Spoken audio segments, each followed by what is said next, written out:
Our political system is nothing but a big diversion to keep you from seeing the real issue, which is not the question of left versus right, but rather big versus small.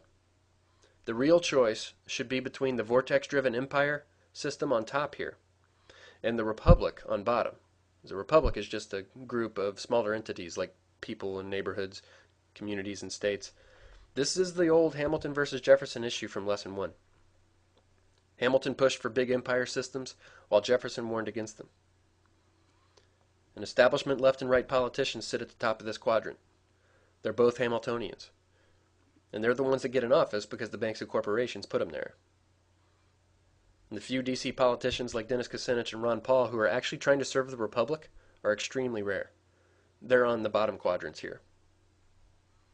So while we think the two guys on top are radically different, they're actually serving the same system. They have the exact same CFR staff surrounding them making all the decisions.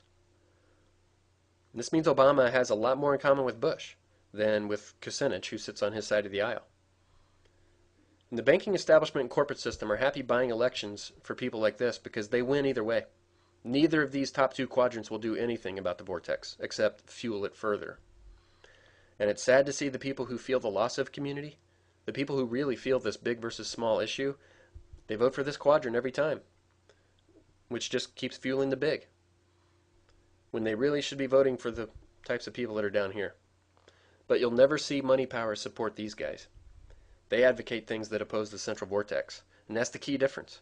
If your politicians aren't doing this, they're serving bankers at the top of the vortex.